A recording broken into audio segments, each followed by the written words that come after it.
Hi, I'm Donna Jordan from Jordan Fabrics. We just got in a shipment of beautiful anthology batik fabric. And these batiks are variegated or ombre in color. So I had a really good idea what to do with these. And so I'm going to show you how to make this quilt. It's the world's quickest Bargello. Here are some of the different fabric color choices we have. That's the one I used in the sample. The blue is awesome. I really like all the earth tones, the gray and black, beautiful. But this is the one I'm going to show you how to make. I like that it has a lot of color change and it has a lot of natural and earth tones, and this will match in a lot of rooms. So we are going to cut 2 yards and then we're going to iron it really, really flat. You want to steam press this really, really flat. The stripes in the print, they're not straight stripes, so you don't have to straighten them out. You just want to get your fabric completely flat and wrinkle-free. You'll notice that I have dark at the beginning of this fabric, and then we've got all the color waves, and I'm ending again with a little teeny bit of dark. We're going to seam this edge to that far edge. So the first thing we want to do is to straighten it up. So I'm going to fold it in half again and cut it perpendicular and really straight. I've got my fabric folded in half and it's straight parallel with the edge of my mat here, and I've got my plastic ruler lined up on a line. So when I cut this, I'm going to have one long straight edge.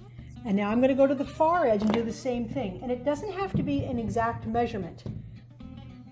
So it doesn't matter that it's 72 or 71 or 59. I'm doing it about 70 inches here. It just matters that you make it really, really straight. Now we're going to open the fabric back up, and on the back side of it here, we're going to draw some lines. So I'm going to turn it around.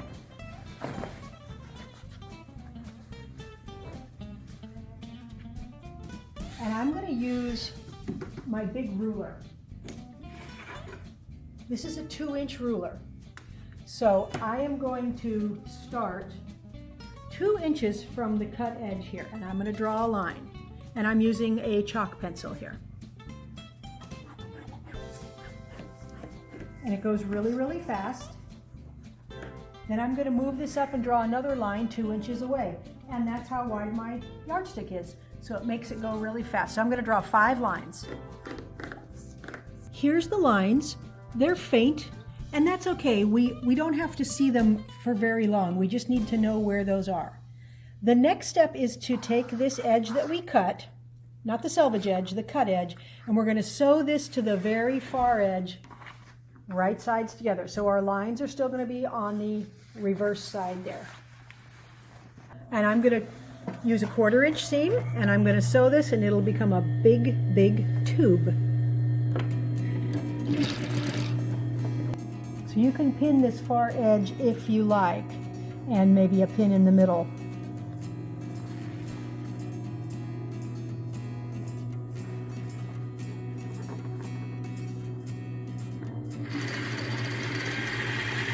Now, I'm going to press this seam open. So the easiest way for me to do it is just to move it over a little bit.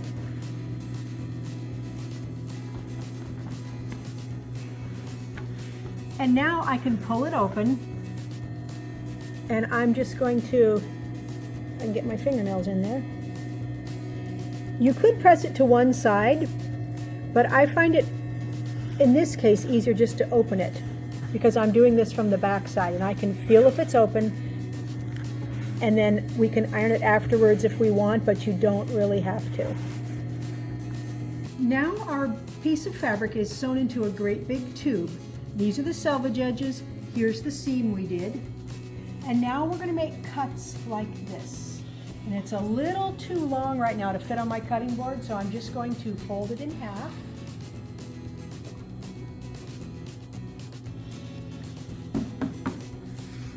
And I'm going to line this up on one of the lines on my board here. And I'm going to start cutting from this end. Here's the width of the strips that I'm going to cut for the Bargello. I'm going to do a 3-inch, then a 2.5, then a 2. Then I'm going to do a 1.5, another 1.5, and then a 1, and then I'm going to go back the other way. So then I'm going to do a 1.5, a 1.5, a 2, a 2.5, and a 3. So I'm just going to repeat this pattern, and we will have these numbers as a free download. So I'm going to set that above me here, and I'm going to make the cuts. So that's to give us a nice clean edge to start. Now we need a 3-inch strip. Then we need a 2.5-inch strip. Then a 2-inch. And I'm just going to keep following my numbers. Now I need a 1.5, and I'm going to cut up the whole width here.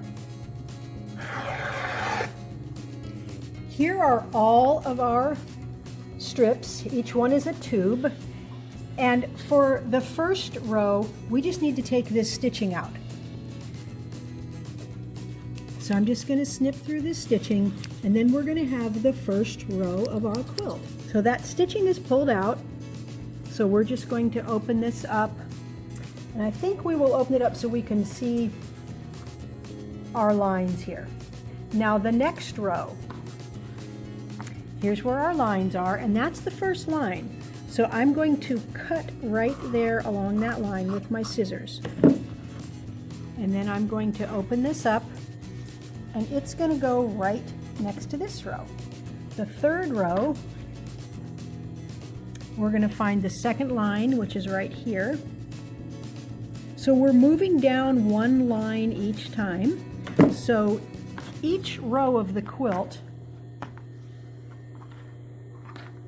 you see the colors moving up just a little bit. So if you're ever unsure, where am I supposed to cut this? You can always find where the last one was cut and move it up one, and then you know you've got to cut right there. Once you have these progressively smaller pieces down to the 1-inch strip here, they're all going up like this with color. Now we're going to go back down the other way. So this strip is going to be cut exactly like its pair right there. So instead of keeping going up like this, we're going to make the pattern come back down. So we're going to cut this one right here. Then we're going to keep going down until we come to the widest strip. Then we're going to go back up again. I think I'm going to make this group here into a table runner. So this is all the strips I'm going to use right now. Now it's important to keep this in order. So I like to take one of my pins, and I'm just going to push it all the way through with all these pieces right in order. You can use a clip or a binder clip or any kind of safety pin, anything to keep them in order. But if I just shove them on here, they will stay in order, and I can pull them off one at a time so that I can stitch the rows in the correct order. Plus, when you pick it up, it looks really cool. To sew your rows together, we're going to take the first piece, and we're going to take the next piece off, and we're going to put it onto the right side. And these will all stay together. You can either put your pin all the way in them. I like to just place this on the floor next to me, and then they won't come off of that pin. So these two go right sides together, and we're going to stitch all the way down. Now I'm going to have to check and see where my seam is, because I don't actually know if I have right sides together here. So let's just double check. We just have that one seam in them, and it's way near the bottom. Okay, they are right sides together, and we'll match them up. Now this piece here where we took the seam out, it's going to be a 1/4 inch longer, so I'm going to start a 1/4 inch down from the top. All the rest of the pieces will be exactly the same length, and we'll stitch all the way down.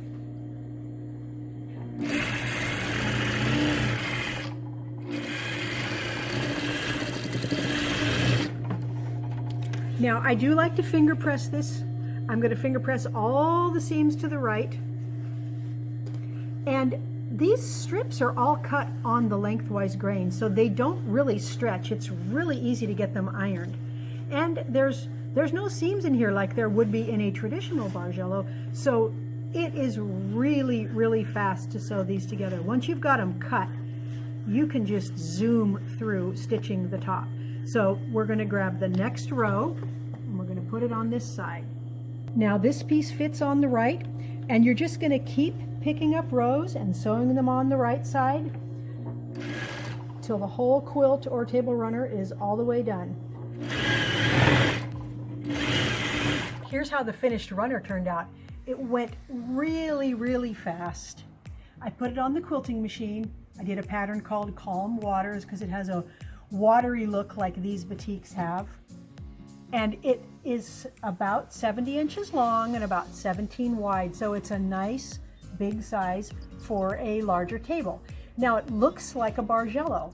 Here is an actual Bargello. Now if we do this, we have to match all these seams every time we sew a row together. This method eliminates that completely. There's no seams in here at all, but you still get that beautiful Bargello look. The purple one that I made is quite a bit bigger.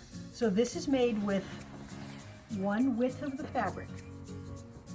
It's still not quite wide enough for a quilt, so you could just repeat the same procedure, and all you need to do is make sure that when you start your next group that this fabric is matched up here, and you would want to cut that little bit off.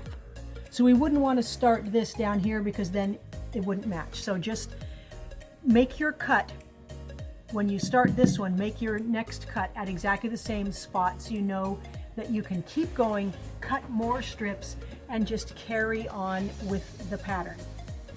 Thanks for watching our tutorial today on how to make this very easy Bargello style runner. Now if you want to make an actual Bargello runner, we do have a video tutorial that shows you how to make that gray, black, and burgundy one that I showed you earlier. We do still have a giveaway that you can sign up for. I'll put a link in the description below that'll tell you exactly how to enter. Thanks for watching.